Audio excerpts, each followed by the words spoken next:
la colère des apiculteurs.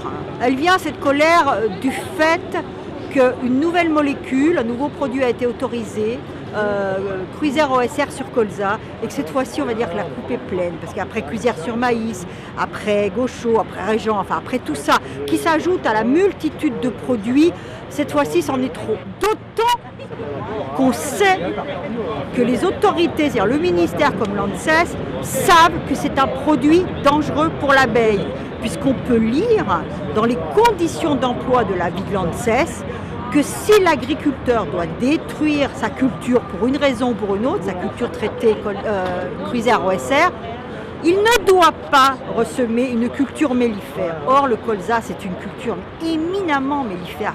C'est une ressource vraiment essentielle pour l'abeille. Donc, autoriser sur colza en disant oui, mais pas une autre derrière, c'est se foutre de la gueule, excusez-moi, mais c'est un peu se foutre de la gueule du monde. C'est vraiment un grand mépris, vraiment un très très grand mépris de notre profession. Donc là, ça suffit.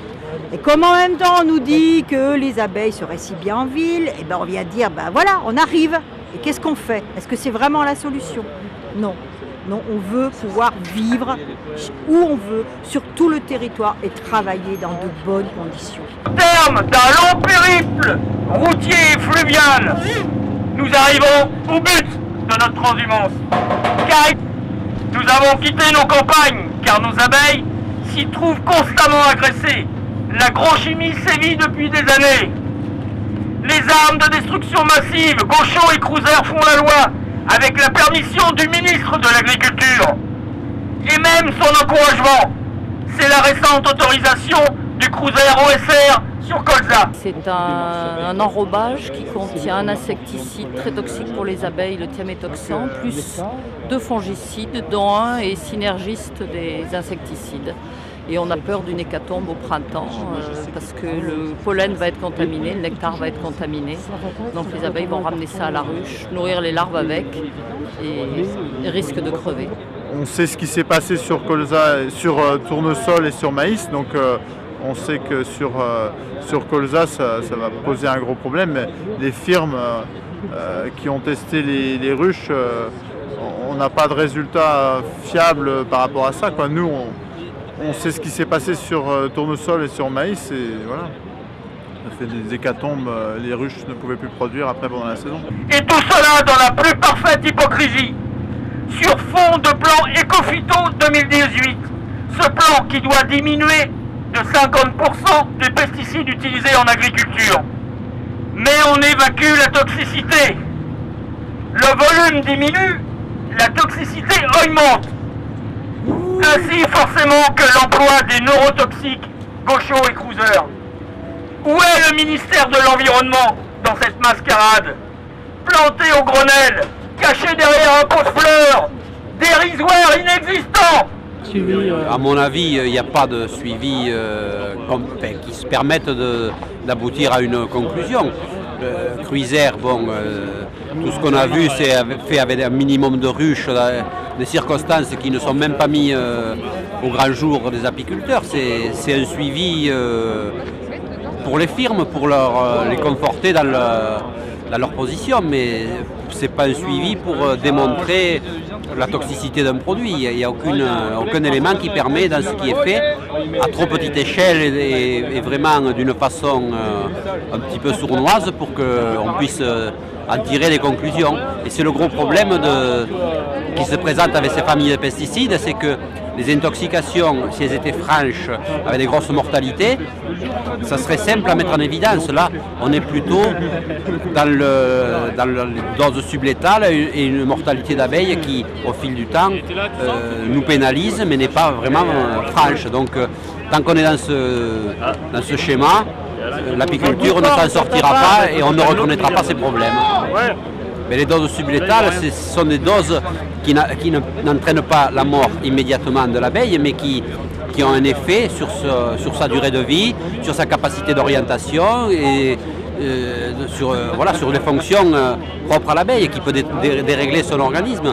C'est-à-dire ça correspond pour l'homme à l'état d'ivresse. On peut conduire en état d'ivresse, mais on n'est pas apte à conduire normalement. Et l'abeille, on peut supposer que c'est pareil et que ça a un effet à faible dose sur sa durée de vie. Alors, difficile à mettre en évidence, mais c'est quelque chose quand même de pertinent que les autorités ne prennent pas en compte. On ne prend en compte que les mortalités aiguës pour dire qu'il y a un problème. Tout ce qui est vraiment périphérique n'est pas pris en compte. L'exemple sur les lavandes, un copain qui se fait intoxiquer pendant la mielée de lavande. Il y a un prélèvement d'abeilles qui est fait. Il y a une note de service pour dire voilà, il faut tant de grammes d'abeilles, tant tout ça. Ils font le prélèvement.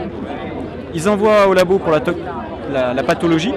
Et puis après ils disent ah bah désolé, on n'ira pas plus loin parce qu'on n'a pas prélevé assez d'abeilles pour faire la toxicologie. Donc il y a une analyse patho où finalement il n'y a rien qui ressort. Et l'analyse toxico n'est pas aboutie. On a une dépopulation sur la mielée de lavande. Le SRA ne se déplace pas parce que le type n'a pas été payé depuis 2 mois, le vacataire qui fait les enquêtes de terrain. Donc ça veut dire que les prélèvements de végétaux ne seront pas faits de sa part. Heureusement, c'est la première fois qu'on a la DDPP, les services vétérinaires qui se déplacent. Et on retrouve quoi? Du méthallaxyle. Le méthallaxyle, c'est une molécule qu'on retrouve dans le cruiser, en association avec le thiaméthoxam. Donc tout ça, nous, c'est des molécules, on les connaît, on sait les effets, on le voit sans arrêt sur nos ruches. Et l'administration n'est pas fichue de faire un travail complet, fouillé, suivi, détaillé, depuis, mais ça fait des années que ça dure. Le plan Ecophyto 2018, on utilisera 2 fois moins de pesticides. Alors il les concentre dans la plante par des graines enrobées, ce qui n'est pas plus favorable pour les abeilles. Je pense que là, vu ce qu'ils viennent d'autoriser, pour moi il n'y a rien, quoi. Enfin, il y a rien. Ça continue sur la même base, c'est-à-dire favoriser, développer les céréaliers dès qu'ils proposent un nouveau produit. Je sais pas qu'est-ce que c'est ce plan, mais en tout cas, on n'y voit rien, nous. Alors, je vais essayer d'être poli pour évoquer le plan Ecophyto. C'est une gigantesque supercherie, c'est une mascarade, c'est une escroquerie, c'est tout ce qu'on veut, quoi. On diminue le volume des pesticides très facilement. Donc, on compte le nombre de doses, mais on n'évalue pas la toxicité. Elle est évacuée totalement du plan Ecophyto. Donc, ce qui va se passer, c'est que les agriculteurs vont se dire utilisons des insecticides systémiques puisque c'est pas comptable, c'est pas évalué en matière de toxicité. Donc à la limite, le plan Ecophyto pour nous c'est une catastrophe tel qu'il est actuellement. Et je dirais à FNE qu'ils viennent nous voir et puis on va leur expliquer les choses. Ils n'ont peut-être pas vraiment bien compris, tout simplement, quoi. FNE est une association, une fédération très importante certes, mais qui ne maîtrise pas tout. Et en l'occurrence, là, concernant les insecticides systémiques, ils n'ont pas compris. Et c'est grave, on ne peut pas appuyer, soutenir un plan Ecophyto qui est une escroquerie, encore une fois, parce qu'elle évacue tout ce qui est le plus dangereux pour l'environnement et pour la société.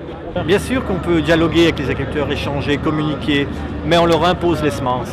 Alors ils n'ont pas le choix, on leur dit vous n'avez pas d'autre choix de semences que celle-ci, donc ils plantent, à part d'attendre, d'anticiper peut-être de 2, 3 mois, 4 mois les commandes de semences, mais tout est déjà ficelé à l'avance. Alors ça ne sert à rien de communiquer avec les agriculteurs, il faut dialoguer, il y a un maillon qui ne sert plus à rien, les agriculteurs peuvent dialoguer puisqu'ils subissent.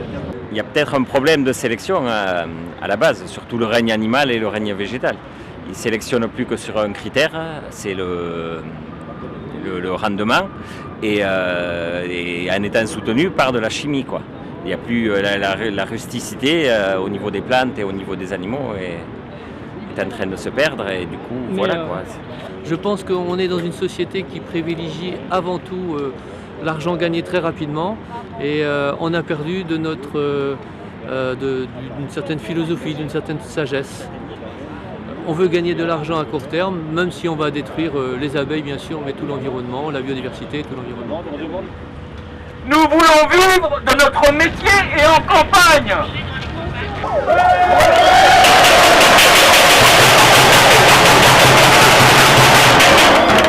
Nous demandons le retrait du cochon et du cruiser sur toute culture. Nous voulons un autre système agricole, c'est pour ça que nous sommes là.